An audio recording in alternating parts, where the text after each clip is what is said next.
Mga kabaro, aminin ninyo, kapag nakita ninyo na pumuti o kumupas na ang kulay ng inyong braided line, ang unang pumapasok sa isip ninyo ay kailangan na itong palitan. Tama ba? Nakasanayan na natin na ang magandang tali ay yung makulay at mukhang bago.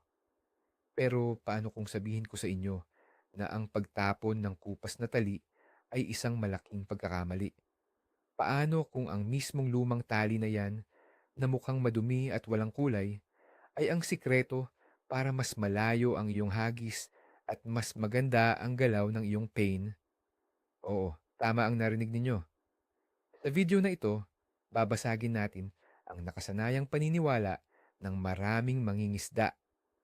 Ipapakita ko sa inyo kung bakit ang lumang braided line na kupas na ang kulay ay mas maganda pa palang gamitin kaysa sa bagong labas sa kahon. Sigurado ako, pagkatapos ninyong mapanood ito, magdadalawang isip na kayong bumili agad ng bagong tali at mas papahalagahan ninyo ang inyong mga lumang gamit. May napansin na ba kayong kakaiba sa galaw ng inyong tali kapag luma na ito? Pag-usapan natin yan mamaya. Bakit nga ba napakahalaga ng usaping ito para sa ating mga mangingisda? Mula pa noong una, tinuruan na tayo na ang kalidad ng ating gamit ang magdidikta ng ating huli. Sanay tayo na kapag bumili ng bagong braided line, gusto natin yung sikat na brand, yung may pinakamatingkad na kulay tulad ng neon green o kaya ay yung may iba't ibang kulay bawat 10 metro. Ang paniniwala ng marami, kapag makulay at matigas ang tali, ito ay matibay. Kapag kumupas na ito, iniisip agad natin na nabilad ito sa araw, nabasa ng alat, at naging marupok na. Ito ang dahilan kung bakit taon-taon o buwan-buwan pa nga para sa iba ay gumagastos tayo ng malaking halaga para lang magpalit ng tali sa ating mga reel. Pero, ang totoo, maraming mangingisda ang gumagawa ng iisang pagkakamali ng paulit-ulit dahil lang sa panlabas na anyo ng tali. Nakasanayan na natin ang ganitong sistema dahil ito ang itinuturo ng mga pabrika at ng mga nagbebenta ng gamit pangingisda. Gusto nilang palagi tayong bumili ng bago. Pero kung susuriin natin ang pisikal na katangian ng tali pagkatapos nitong kumupas, makikita natin na may malaking pakinabang pala ang pagkaluma nito. Alamin natin ang malalim na dahilan kung bakit mas paborable sa atin ang kupas na braided line. Naranasan ninyo na ba ang bumili ng bagong-bagong braided line mula sa inyong paboritong tackle shop? Yung tipong pagkabukas ninyo ng kahon ay amoy bago pa at napakatingkad ng kulay. Kapag kinapan ninyo ang tali, mapapansin ninyo na napakadulas nito at medyo matigas at parang kawad. Ang tigas na ito ay galing sa wax o coating na nilalagay ng mga pabrika para magmukhang maganda, makinis at makulay ang tali sa loob ng packaging. Maraming mga mangingisda ang gustong-gusto ang pakiramdam na ito. Iniisip nila na kapag bago at matigas ang tali, ito ay pinakamatibay at pinakamaganda gamitin. Pero ang hindi alam ng marami, ang mismong coating na ito ang madalas nagiging dahilan ng mga problema sa unang mga araw ng inyong pangingisda. Dahil matigas ang bagong tali, madalas itong tumalon mula sa spool ng inyong reel kapag binuksan ninyo ang bail arm. Hindi ito sumusunod ng maayos sa hugis ng spool, kaya nagkakaroon tayo ng mga issue. Ito ang madalas na dahilan kung bakit hindi komportable ang unang gamit natin sa bagong tali. Samantalang kapag kupas na ito, wala na ang matigas na pakiramdam na iyon. Isipin ninyo ang pagbili ng bagong sapatos na gagamitin ninyo sa mahabang paglalakad. Sa unang suot ninyo, napakaganda nitong tingnan, pero madalas ay masakit sa paa dahil matigas pa ang materyales. Kailangan ninyo muna itong gamitin ng ilang araw o linggo para lumambot at sumunod sa hugis ng inyong paa. Ganito rin eksakto ang nangyayari sa ating mga braided line. Ang matigas na coating at kulay sa labas ng tali ay kailangang matanggal o mabawasan muna sa pamamagitan ng paggamit. Sa tuwing inihahagis natin ang ating pain, sa tuwing sumasayad ang tali sa mga guide ng ating pamingwit, at sa tuwing nababasa ito ng tubig alat o tubig tabang, unti-unting natatanggal ang wax na ito. Habang nawawala ang wax at kulay, napapansin natin na mas pumuputi o kumukupas ang tali. Pero kapalit ng pagkawala ng kulay ay ang paglambot ng mismong mga hibla nito. Ang paglambot na ito ay hindi senyales ng pagkasira, kundi senyales na ang inyong tali ay nasa pinakamagandang kondisyon na para gamitin dahil nakasunod na ito sa galaw na gusto ninyo. Pag-usapan natin ang tungkol sa pangkulay or dye na ginagamit sa mga braided line. Ang pangkulay na ito ay hindi natural na bahagi ng materyales ng tali. Ang braided line ay gawa sa materyales na tinatawag na polyethylene or P-fibers, na sa natural nitong anyo ay kulay puti o medyo malinaw. Para maging berde, dilaw o asul ang tali, kailangang lagyan ito ng makapal na layer ng kulay at pandikit. Ang ibig sabihin nito, ang bago at makulay na tali ay mas makapal ng bahagya kaysa sa aktwal na sukat ng mga hibla nito. Kapag ginamit ninyo ang tali ng matagal at napansin ninyong kumupas na ito at bumalik sa pagiging maputi, ibig sabihin ay natanggal na ang dagdag na bigat at kapal na dala ng pangkulay. Dahil dito, ang kupas na tali ay mas manipis at mas magaan. Ang pagiging manipis nito, kahit na pareho pa rin ang tibay, ay nagbibigay ng malaking bentahe kapag nasa tubig na. Mas madali itong hihiwa sa hangin kapag kayo ay nag-cast at mas mabilis na lulubog o gagalaw sa ilalim ng tubig dahil nabawasan ang kapal nito na sumasalungat sa daloy. Isipin ninyo ang eksenang ito. Kayo ay nasa dalampasigan ng madaling araw. Tahimik ang paligid at gusto ninyong ihagis ang inyong pain ng pinakamalayo papunta sa lugar kung saan nag-aabang ang mga malalaking isda. Kung ang gamit ninyo ay bagong tali na matigas pa, mararamdaman ninyo ang pagpigil ng tali habang lumalabas ito sa mga guide ng inyong pamingwit. Ang tigas ng bagong tali ay nagdudulot ng alitan o friksyon. Pero kung ang gamit ninyo ay ang inyong pinagkakatiwalaang lumang tali na kupas na, mapapansin ninyo ang malaking pagkakaiba. Napakagaan at napakakinis ng paglabas ng lumang tali mula sa inyong reel. Dahil napakalambot na nito at wala ng matigas na wax, halos hindi ninyo mararamdaman na dumaan ito sa mga guide. Ang resulta nito ay mas malayo at mas tumpak na hagis.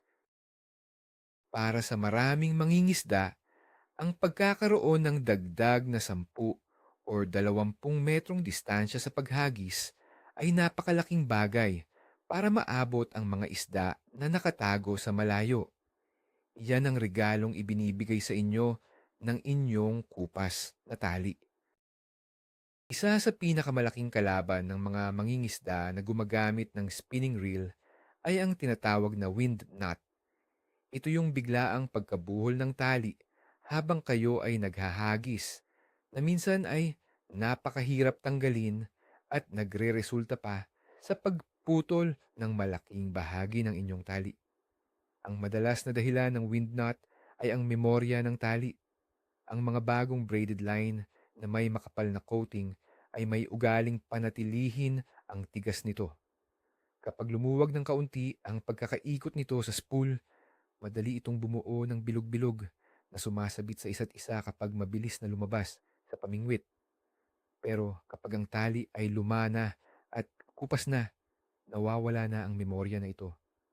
Ang tali ay nagiging napakalambot at parang sinulid na sumusunod lang ng maayos at nakahiga ng patag sa ibabaw ng inyong reel. Kung mapapansin ninyo sa inyong sariling karanasan, mas madalas kayong magkaroon ng wind knot kapag bago ang inyong tali kaysa kapag ito ay ilang buwan na ninyong ginagamit. Ito ay isang matibay na patunay na mas madaling kontrolin ang lumang tali. Pag-usapan naman natin ang isang karaniwang maling paniniwala tungkol sa kulay ng tali. Marami ang nag-aakala na kapag ang tali ay kumupas na at naging puti, mas madali na itong makita ng mga isda sa ilalim ng tubig kaya hindi na sila kakagat. Iniisip nila na ang berdeng tali ay nagtatago sa kulay ng lumot at tubig. Pero sa totoong sitwasyon, lalo na kapag kayo ay nasa dagat o sa malalaking lawa, ang pagtingin ng isda sa tali ay galing sa ibaba pa itaas, laban sa liwanag ng araw at sa kulay ng langit.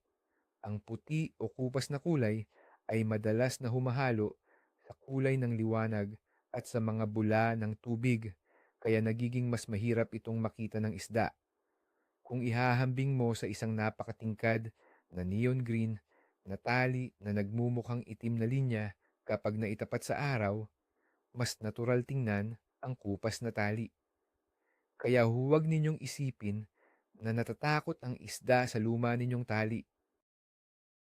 Sa maraming pagkakataon, mas hindi pa nga nila ito napapansin kaysa sa mga bagong biling tali na sobrang tingkad ng kulay.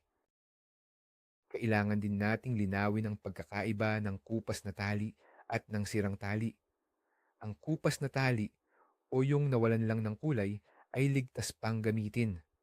Ang nangyari lang dito ay nawala ang pangkulay at wax.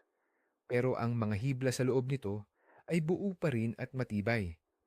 Iba ito sa tali na may himulmol o yung tinatawag na frying. Kapag napansin ninyo na ang dulo ng inyong tali ay nagkakahiwa-hiwalay na, ang mga hibla at mukhang mabalahibo na dahil sa palaging pagsayad sa mga bato o kahoy sa ilalim ng tubig, iyon ang kailangan ninyong putulin.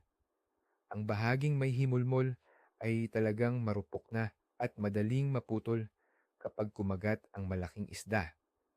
Pero hindi ninyo kailangang itapon ng buong tali na nasa inyong reel. Putulin lamang ninyo ang unang 2 o 3 metro na may himulmol at makikita ninyo na ang natitirang kupas na tali sa inyong reel ay nasa perpektong kondisyon pa rin para gamitin.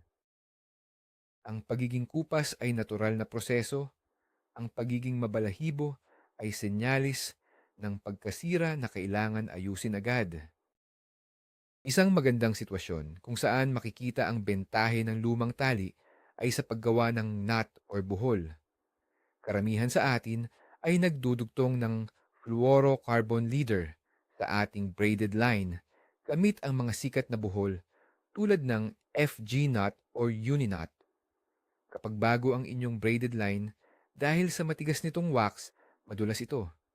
Minsan, kapag hinihigpitan ninyo ang buhol, napapansin ninyo na dumudulas ang tali at hindi kumakagat ng maayos sa leader. Nagiging dahilan ito ng pagluwag ng buhol kapag nahatak ng isda. Pero subukan ninyong gumamit ng kupas at lumang tali sa paggawa ng knot.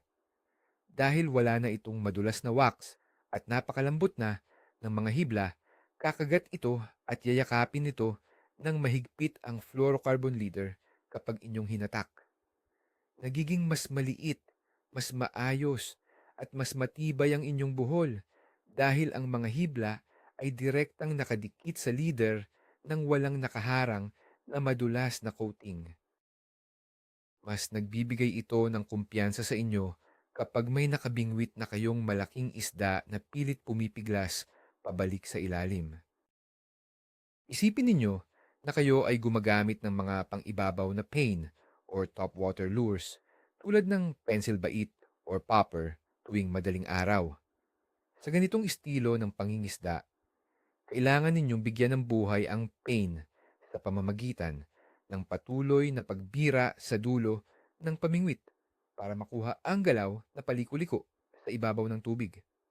kung ang gamit ninyo ay bagong braided line na matigas. Ang mismong tigas ng tali ay lumalaban sa galaw ng inyong pain. Madalas ay nahihila ng matigas na tali ang pain sa maling direksyon, kaya hindi nagiging natural ang galaw nito. Ngunit kung ang gamit ninyo ay yung luma at kupas ninyong tali, napakalambot nito, kaya sumusunod ito sa bawat kumpas ng inyong kamay. Hindi ito humahadlang sa malayang paggalaw ng inyong pain sa ibabaw ng tubig. Dahil dito, nagiging mas makatotohanan ang paglangoy ng inyong artipisyal na isda at mas madaling makuha ang atensyon ng mga mandaragit na isda sa paligid. Ang malambot na tali ang nagbibigay ng perpektong koneksyon mula sa inyong kamay patungo sa inyong pain. May napansin ba kayong kakaibang tunog kapag naghahagis o naghihila kayo ng bagong tali? Kapag dumaan ang matigas at bagong braided line sa mga guide ng inyong pamingwit, gumagawa ito ng tunog na parang nilalagari ang guide. Ang tunog na ito ay naririnig natin, lalo na kapag malaki ang hila ng isda. May mga pagkakataon na ang tunog at panginginig na ito ay nakakarating pababa sa pain at maaaring makaramdam ng takot ang mga maiilap na isda. Pero kapag pinagmasdan ninyo ang paggamit ng lumang tali na kupas na, mapapansin ninyo ang katahimikan nito. Dahil napakalambot at wala ng matigas na balat, dumudulas lamang ito sa mga guide ng walang ingay. Ang kawalan ng ingay at panginginig ay nagbibigay ng mas tahimik na diskarte sa pangingisda, lalo na sa mga mababaw na lugar kung saan madaling mabulabog ang mga isda. Ito ay isang maliit na detalye na madalas hindi napapansin, pero malaki ang naitutulong sa kabuuang karanasan natin sa paghuhuli ng mga paborito nating isda. Pag-usapan natin ang aspeto ng pagtitipid. Ang pagbili ng magandang kalidad na braided line ay hindi biro dahil may kamahalan ito. Kung itatapon ninyo ang inyong tali tuwing makikita ninyong kumukupas ang kulay nito sa unang 50 metro, parang tinatapon ninyo ang inyong pinaghirapang pera. Maraming mga veteranong mangingisda ang may tinatagong sikreto para masulit ang kanilang tali. Kapag lumana at kupas na ang unang bahagi ng tali, imbes na itapon, inililipat nila ito sa ibang reel o kaya ay binabaliktad. Yung nasa pinakailalim na hindi nagagamit at mukhang bago pa ang inilalagay nila sa ibabaw at yung kupas na bahagi ang napupunta sa ilalim. Pero ang nakakatawa dito, maraming nagbabanggit na kapag binaligtad nila ang tali at naramdaman muli ang tigas ng lumang ilalim na bahagi, mas hinahanap-hanap nila ang lambot ng kupas na tali na napunta sa ilalim. Dito ninyo mapapatunayan na ang pakiramdam ng lumang tali ay talaga namang mas komportable sa kamay kaysa sa pakiramdam ng bagong tali. Isang nakakabighaning katotohanan ay ang sikolohiya nating mga mangingisda. Gusto natin na palaging maganda at makulay ang ating mga kagamitan. Pagdating natin sa lugar ng pangingisda, gusto nating maipagmalaki ang ating makintab na reel at ang ating napakatingkad na kulay ng tali. Pero kailangan nating tandaan na ang mga isda ay hindi bumibilib sa ganda ng ating gamit. Wala silang pakialam kung neon green o kupas na puti ang ating tali. Ang tanging pinapansin nila ay kung paano gumalaw ang ating pain na parang totoong pagkain. Minsan, ang sobrang pagtuon natin sa panlabas na anyo ng ating gamit ay nagiging hadlang sa ating tunay na layunin, ang makahuli ng isda. Ang pagpili na gamitin ang lumang kupas na tali ay nagpapakita ng pagiging praktikal. Ito ay senyales na mas pinapahalagahan mo ang pagiging epektibo sa tubig kaysa sa porma sa tabing dagat. Ang mga pinakamagagaling na mangingisda na nakikilala ko ay kadalasang may mga kagamitan na puno ng gasgas at mga tali na sobrang kupas na dahil sa dalas ng paggamit nila. Kung kayo ay madalas mangisda sa mga lugar na may malakas na agos ng tubig o kaya ay sa malalalim na bahagi ng dagat gamit ang pamamaraang jigging o bottom fishing, mas mararamdaman ninyo ang tulong ng lumang tali. Kapag malakas ang agos, ang tubig ay tumutulak laban sa inyong tali na nagdudulot ng pagkaliko or paglayo ng inyong pain sa pwesto na gusto ninyong hulugan. Ang bago at may coating na tali ay medyo mas makapal at mas nakakakuha ng tulak mula sa agos ng tubig. Pero dahil ang lumang tali na kupas na ay nawalan na ng dagdag na kapal mula sa wax at pangkulay, nagiging mas pino ito. Ang mas pinong tali ay mas madaling humihiwa sa malakas na agos ng tubig nang hindi gaanong tinatangay. Ibig sabihin, mas nananatiling tuwid ang koneksyon ninyo mula sa pamingwit hanggang sa inyong pain sa ilalim ng dagat. Mas mabilis ninyong mararamdaman kung may kumukurot sa inyong pain at mas madali ninyong makokontrol ang bigat ng inyong mga pabigat kahit sa mahirap na sitwasyon sa ilalim. May isa pang teknikal na dahilan kung bakit mas maganda ang lumang tali at ito ay may kinalaman sa kung paano ito pumupulupot o humihiga sa inyong spool. Kapag naglalagay tayo ng bagong tali, kahit anong higpit ng hatak natin, ang tigas ng materyales ay nag-iiwan ng maliliit na puwang sa pagitan ng mga ikot nito. Pero kapag ang tali ay kupas na at napakalambot, ito ay pumipiga at humihiga ng napakasiksik sa loob ng spool. Anong ibig sabihin nito para sa atin? Ibig sabihin, nakakakuha tayo ng mas patag at mas pantay na ibabaw ng tali sa ating reel. Ang pantay at siksik na pagkakasalansan ng tali ay pumipigil sa mga problema tulad ng biglaang paglubog ng tali sa sarili nito kapag humatak ng malakas ang malaking isda. Kapag siksik ang lambot ng lumang tali, naiiwasan ang biglaang pagkaipit nito sa pagitan ng mga lumang ikot na madalas ikaputol ng tali kapag bigla kayong nagbuwelo ng hatak. Kaya mas ligtas kayo sa pagkawala ng isda dahil mas maayos ang pagkakahiga ng tali ninyo. Pag-usapan natin ang mga gumagamit ng bait casting reels o yung tinatawag nating mga bait caster. Ang mga bait caster ay kilala sa pagiging mabilis magbuhol kapag hindi tama ang pagkontrol ng hinlalaki sa spool na nagreresulta sa tinatawag na bird's nest o yung buhol na parang pugad ng ibon. Kapag bago at matigas ang braided line na nakakabit sa baitcaster, mabilis itong bumangon mula sa spool kapag bumagal ang lipad ng pain sa himpapawid. Ang pagbangon na ito ng matigas na tali ang pangunahing dahilan ng matinding pagkakatahi-tahi. Subalit, kung gagamitin ninyo ang inyong kupas at lumang tali dahil sa sobrang lambot nito, hindi ito basta-basta bumabangon ng kusa. Nananatili itong nakahiga sa spool at sumusunod lang sa bilis ng pag-ikot. Mas madaling kontrolin ng inyong hinlalaki ang malambot na tali, kaya mas naiiwasan ninyo ang pagkakabuhol-buhol na umuubos ng pasensya. Maraming nagsisimula sa bait casting ang sumusuko agad dahil sa maling tali, hindi nila alam na kailangan lang lumambot ng tali nila para gumanda ang laro. Kailangan din nating isipin kung paano ginagawa ang marketing ng mga malalaking kumpanya na gumagawa ng mga kagamitan sa pangingisda. Ang trabaho nila ay magbenta ng maraming produkto bawat taon, kaya palagi silang naglalabas ng mga bagong kulay, mga bagong pangalan ng coating, at sinasabing kailangan ninyong palitan ang inyong tali para hindi kayo maputulan ng isda. Itinatanim nila sa isip ng mga tao na ang pagbabago ng kulay ng tali ay isang palatandaan ng paghina ng kalidad.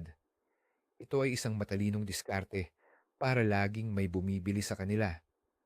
Pero bilang mga ordinaryong mangingisda, kailangan nating maging matalino at mapanuri batay sa ating sariling karanasan sa tubig. Kapag alam ninyo na ang inyong kupas na tali ay hindi naman napupigtal ng basta-basta kahit mahatak ng malakas, bakit ninyo ito itatapon? Ang pagtitiwala sa mismong katangian ng inyong gamit kaysa sa sinasabi ng mga patalastas ay nagpapakita na mas naiintindihan ninyo ang tunay na siyensya sa likod ng pangingisda at paggamit ng tali. Isipin ninyo ang eksenang ito na nangyari siguro sa marami sa inyo. Kasama ninyong nangisda ang isang kaibigan. Siya ay nagmamalaki sa kanyang bago at makulay na tali na kapapalit pa lamang kahapon. Kayo naman ay tahimik na gumagamit ng inyong lumang reel na may kupas at mukhang basahan na tali. Pagsapit ng umaga, napansin ninyo na ang inyong kaibigan ay paulit-ulit na nagrereklamo dahil sumasabit ang kanyang tali. Hirap siyang ilayo ang hagis laban sa hangin at makailang ulit siyang nagtanggal ng buhol. Samantala, kayo ay tuloy-tuloy lang sa paghagis ng walang anumang problema at mas malayo ang nararating ng inyong pain. Dito sa simpleng sitwasyong ito, makikita ng malinaw kung sino ang may tamang diskarte.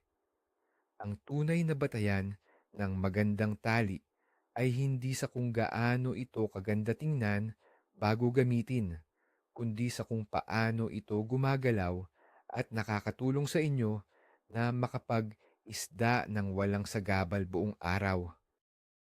Ang inyong lumang tali ay napatunayan na ang sarili nito sa maraming pagkakataon.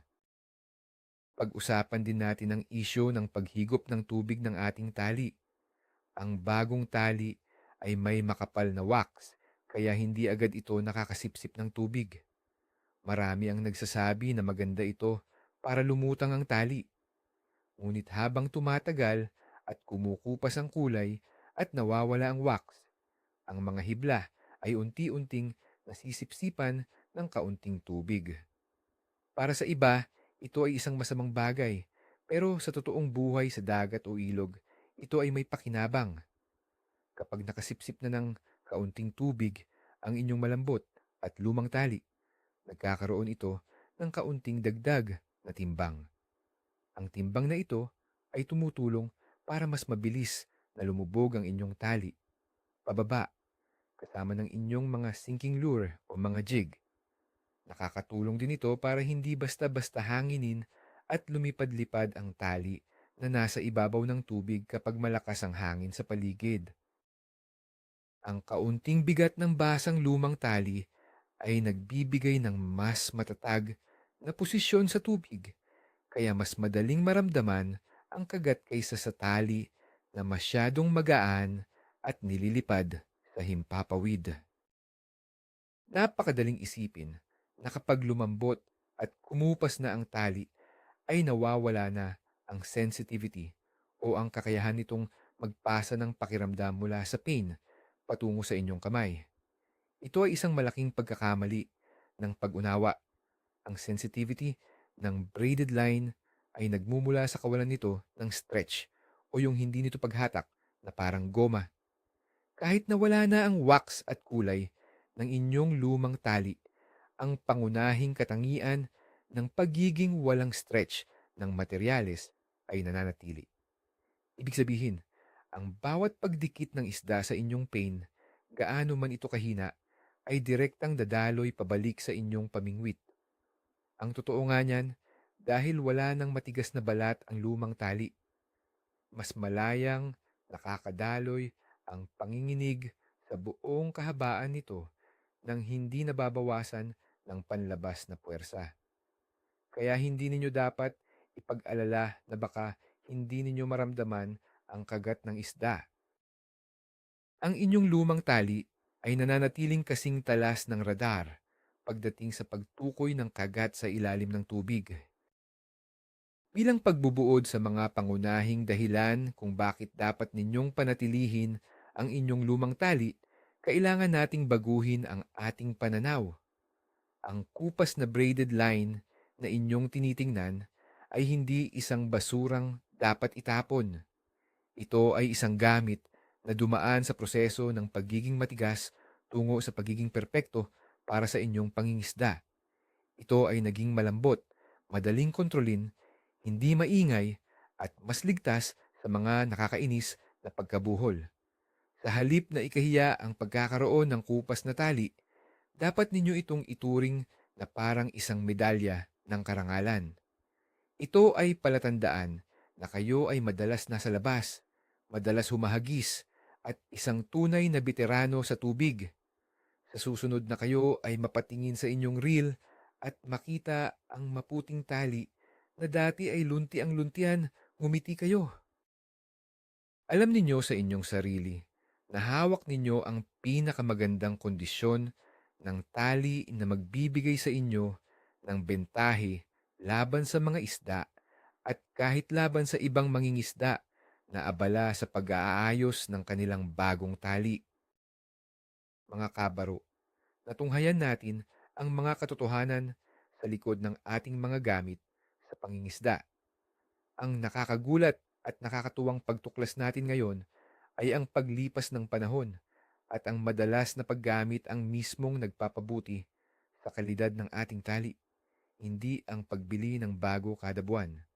Ang pagtanggal ng pangkulay at matigas na wax sa natural na paraan ng paggamit ay nagreresulta sa isang tali na mas malambot, mas sumusunod, at mas epektibo sa paghagis man o sa pananatili sa ilalim ng tubig. Pinabago nito ang ating pananaw na kailangan laging perpekto at makulay ang hitsura ng gamit natin. Mas mahalaga ang pagiging epektibo kaysa sa pagporma. Kaya bago ninyo tuluyang itapo ng luma at kupas ninyong braided line, gupitin lamang ninyo ang dulo na may himulmol at patuloy ninyong gamitin ang natitira ng may kumpiyansa. Maraming salamat sa inyong paglalaan ng oras upang panoorin ang video na ito at alamin ang panibagong diskarteng ito. Kung nagustuhan ninyo ang talakayan natin at nakakuha kayo ng bagong kaalaman, huwag ninyong kalimutang i-click ang subscribe button para sa mas marami pang makatotohanang kwento at tip sa pangingisda. Pindutin din ninyo ang like at ibahagi ito sa iba. Ngayon, gusto kong marinig ang inyong opinyon. Kailan kayo huling nagpalit ng tali dahil lang sa kupas na ang kulay nito? At susubukan nyo na ba itong ikip ngayon? Mag-iwan ng komento sa ibaba at pag-usapan natin yan.